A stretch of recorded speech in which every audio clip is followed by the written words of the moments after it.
5 meter. And this force is 10 Newton.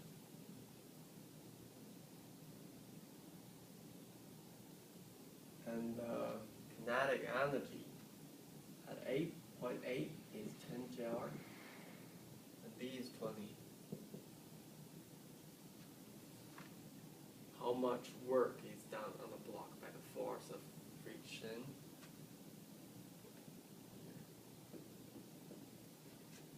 Between A and B.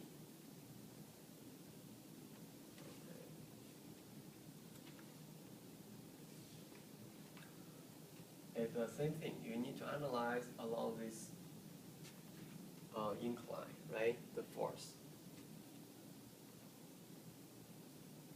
So there's gravity. You need to consider.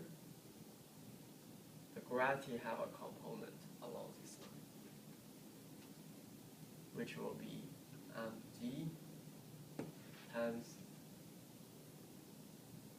sine 37. And this force, 10 Newton, also has a component along this line, right? And Newton times cosine 37. So that's the force you see. This one is positive, and this force is negative, right? And there is also fraction. Okay. So the question is asking how much work is done on the block by the fraction. The initial. So the way is you put the initial energy plus the work done by those forces, and it should be equal to the energy in the end, right? Should be equal to the energy in the end. The initial energy is what? 10 at A. So energy at A is 10. This force from gravity is positive. So we know the distance is 5 meters. So this force times 5 is the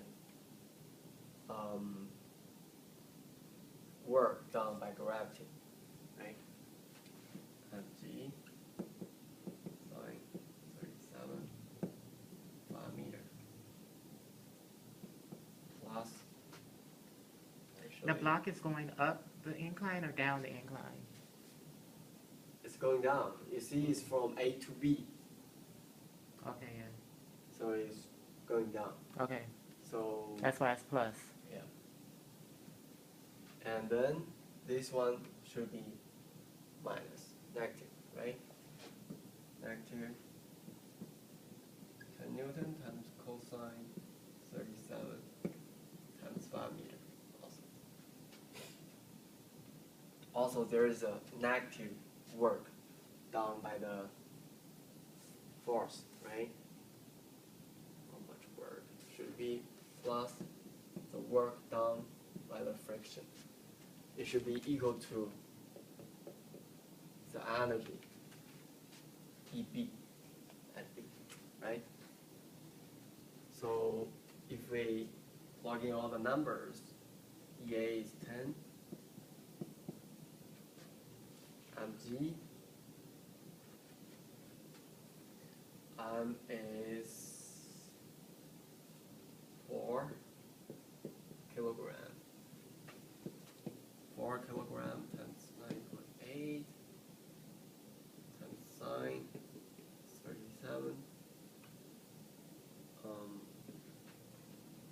minus 10 times cosine. So here you need to times 5 meters.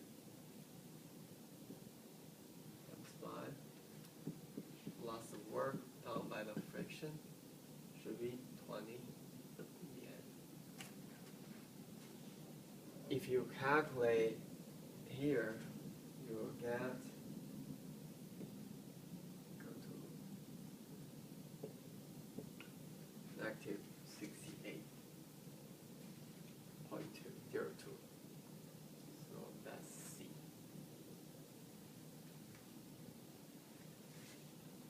This one is quite similar to number, it's quite similar to number 4. So question 7 and 4, they are quite similar. It's just you need to put the energy, the work is equal to the energy in the end. It's not hard, it's just kind of confusing with some of the questions because I don't know how to know that we were using, how to know that this was an energy problem, because some of the questions look very similar that he went over in class. One of the questions was find the total work on all Yes. objects, or find each individual work and then Yeah. calculate all of the work. Like these type of problems look kind of similar to it. So how would I know when I'm dealing with an energy problem versus when he wants us to calculate all of the individual works that's acting upon the object? I know you have gravity, you have Here normal you force. need to calculate, you need to separate them, right? You have gravity, you have this force, you have the friction. They are together. When you calculate the energy, you need to consider them together. Okay. So you want to know when you need to calculate the work, when you need to calculate the energy? That's your question? Like some of the I guess these questions, they're combining the work and energy together. Yes. Because some So of the you have initial energy, you have the work, and then it's equal to the energy in the end. Okay. I get it. Yeah. Just need to practice a little bit. So we're still using the technique we learned before, right? How you analyze the forces, Mm-hmm.